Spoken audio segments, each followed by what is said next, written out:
Hey, good morning, folks. It is Tuesday, October 20th.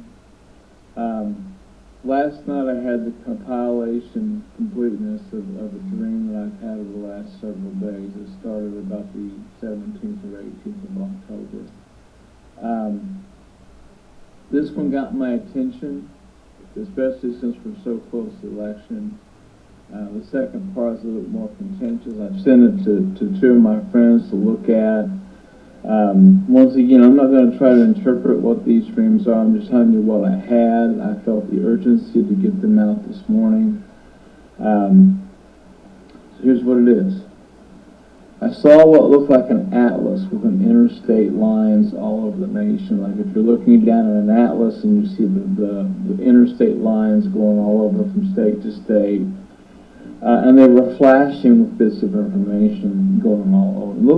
It looked like a data map. It appeared to be like a network of sorts that was obviously overworked, and some of the data points were not flashing. Some were the places, cities, smaller places. You had flashing, you had things that were moving, you had data points that were moving almost like traffic. But I could see there were small workers in white lab coats, and they were trying to work on the areas where the data was not flashing. I saw hammers, I saw guys with laptops, I saw people who were trying to work out the minute details of why this point wasn't flashing or why this point was flashing too hard or too fast. And I could see the areas heating up. I heard concerns that the circuits were going to go hot. That's what they said. Those circuits are going to go hot, and if they go hot, they will fry. And so that was the language I was hearing. And it said they're going to go hot and get fried if they could not slow the system down. And suddenly from the west coast of the Midwest, and it started Washington State, Oregon, California, there were these big flashes. And then I saw smoke from the data points that seemed to represent those bigger cities. And they stopped on the western side of Mississippi. So it started all the way on the west coast, went to the west coast, or to the western edge of the Mississippi River. I was not seeing explosions, I was not seeing bombs, I was seeing like systems shutting down because they were so hot. And as the data points, the flashing got closer to the bigger place, the bigger cities, it got faster and faster and faster. And almost in the background in my dream, I could hear that like a warning sign that happens in a laboratory or something like that. And the lab coat guys, they were working feverishly to fix these, but they couldn't get the system back online. So instead, they were trying to I could hear them saying, reroute that system, go around this city, I heard them say several times, go around Reno, go around Reno, go around Reno, get through Vegas, go here, go there. And they were trying to reroute the system to bring whatever the system was back to life. But as they were doing it and rerouting it, the bigger cities were still sending up smoke clouds. It was like you would see in the old Western movies where the cloud, like someone had like a Native American Indian with a blanket or something going over it. It was almost like the data points were sending up information about what had happened there. I did not see Native American Indians. I did not see anything like that or people doing the smoke cloud. But it looked as if there was something interrupting the smoke as it was coming up, almost like it was sending out a signal of information. And then there was a countdown clock. There was no countdown clock at first, but now on the other side of the Mississippi River, there was a countdown clock, and it was counting down 10, 9, 8, 7, 6, 5, 4, 3, 2, 1. And when it reached 1, the eastern side of the Midwest started having the same flash points, and the cities there began to smoke, and the circuits were fried. And I could hear those guys yelling, the system's going up, it's going up, it's going up. And then they would scream, it's going down, it's going down, it's going down. circuits are going to fry, the circuits are going to fry, and then there would be these flash points, and you would see the smoke. But when the flashes reached Philadelphia, and this was specifically the city that I saw where all this was happening, was Philadelphia, the network line that was red, it was like it looked like a fire hose that was pulsating with like LED lights inside of it. But when it got to Philadelphia, the network line was red, flashing, went into where the Liberty Bell was sitting, and went underneath the Liberty Bell. And when the pressure began to build up, and it was like watching water in a fire hose, it just filled it up, filled it up, filled it up, came underneath the Liberty Bell. And when it got underneath the Liberty Bell, it blew up, and the Liberty Bell went flying straight up in the air. And it split in half. The bell split in the middle of the air. It threw the Liberty Bell up into the air like this, and then the Liberty Bell split in half. And it fell in such a way that the round area would land on the ground, and it was rotating. It was like going back and forth, just wobbling back and forth. Didn't land on the flat edge of the bell. It had been cracked in half. Once again, it fell, and the crack was where it had split through the whole thing. So the crack became what split the whole thing in half. It stopped rocking after what seemed like in the dream several minutes of just rocking back and forth like this. And then the Liberty Bell began to melt. It was almost as if a huge heat source, or from the data point that fire hose was so hot that it was melting now. So the Liberty Bell began to melt, and like heat was being applied. And then I saw the lines of data were all headed towards Washington, D.C. from there. It looked like the city had these octopus arms, and they were trying to fight to disconnect the data lines. And what I assumed was they were trying to keep the explosive power of the system shutting down from hitting Washington, D.C. And so these octopus arms came out, and they were trying to disconnect the systems. And then there was one that just kept flashing, kept building up pulses. It seemed bigger and more extreme, carrying more data, more information than the other lines I'd seen in the interstate area before. Though there were people wearing suits and ties, this was business attire.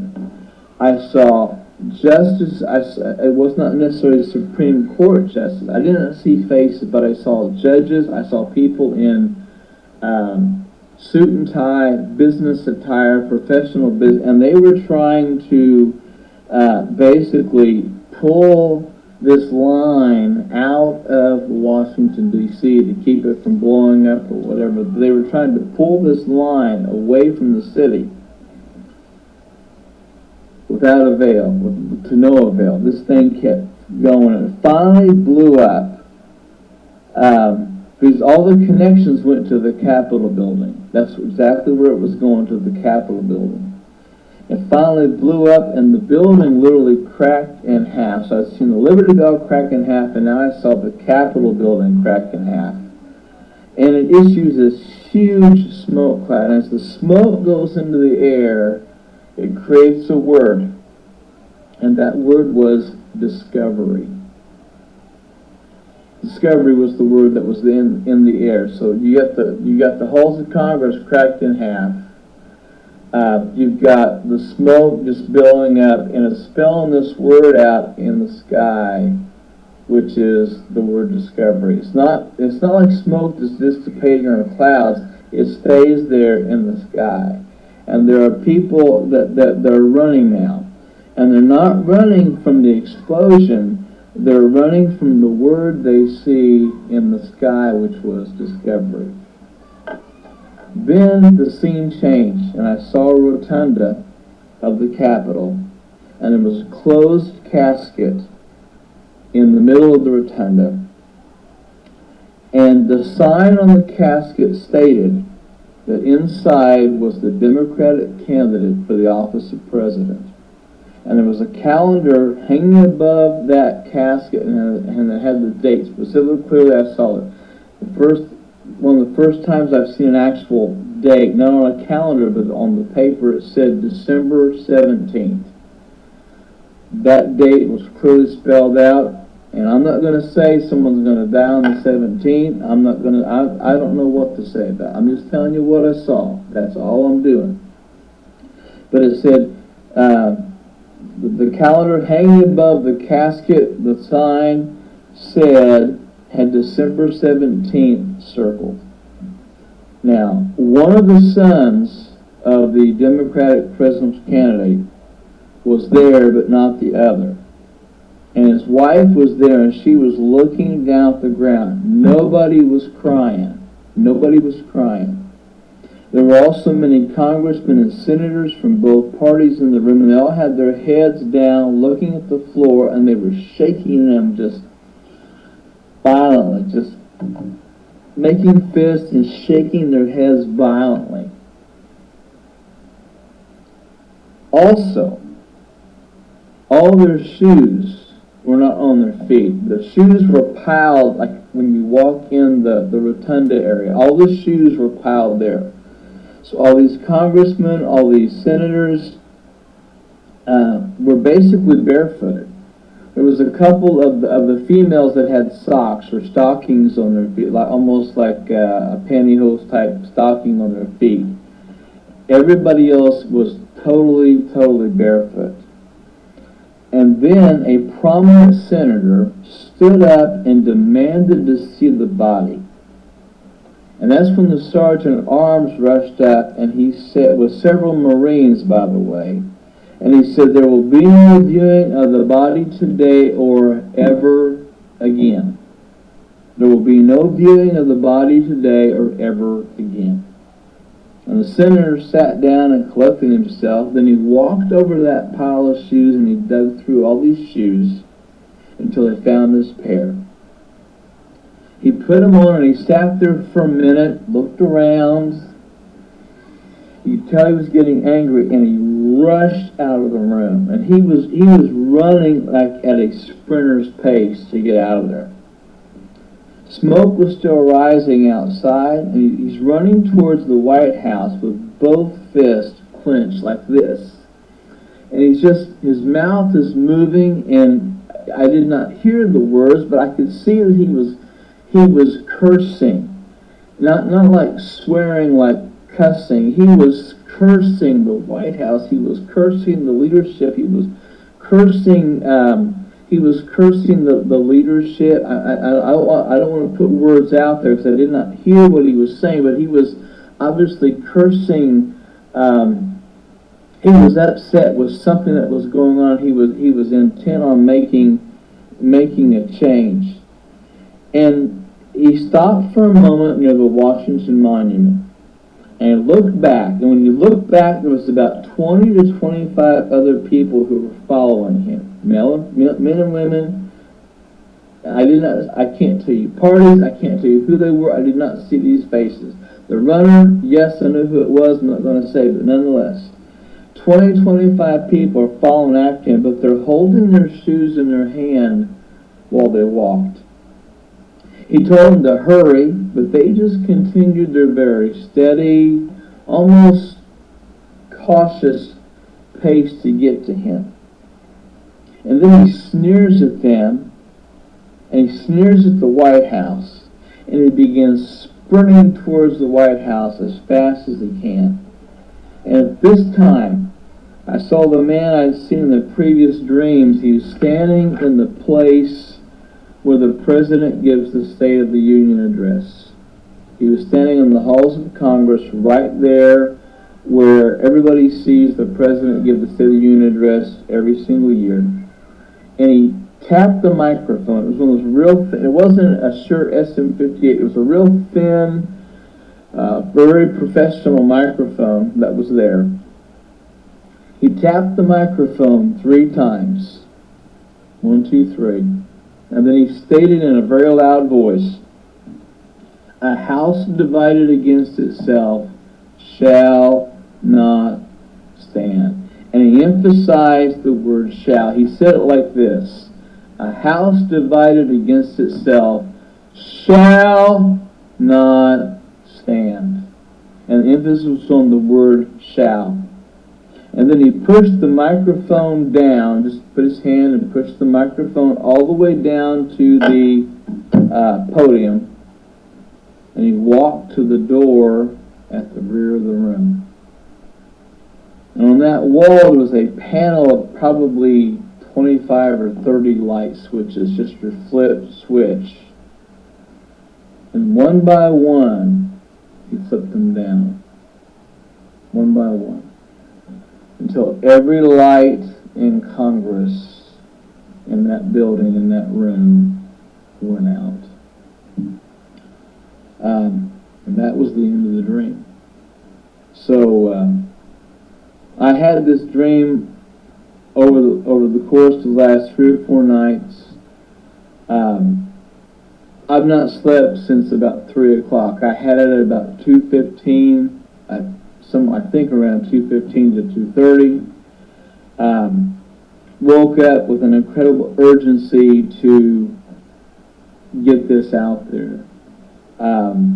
Once again, I'm not going to say all the things I think it means. I think we're about to see a whole lot revealed in Congress. I think the next 2 weeks we're going to see a whole lot more revealed about some of our leaders on both sides.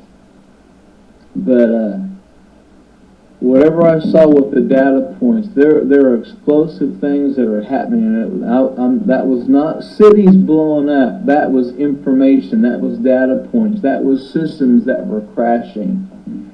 And so I'm sharing this, asking you to pray about it, pray for wisdom, understanding. Every time I put a dream out there, I usually get, and this is no joke, I usually get 300 to 400 people will try to interpret and tell me what the dream is, and that's okay. I can't look at all of them, and I don't look at all of them. But all I'm telling you is, I think we're 2 weeks today from the election, and there's a whole lot going on, definitely in this dream. And the dreams I've had lately have been a lot more political, a lot more situations. I'm also not saying that Joe Biden's going to die on December 17th. I'm just telling you, I saw a closed casket. I saw a sign that said this is the Democratic president for president, or the Democratic candidate for president. I saw his wife and one of his sons, not two.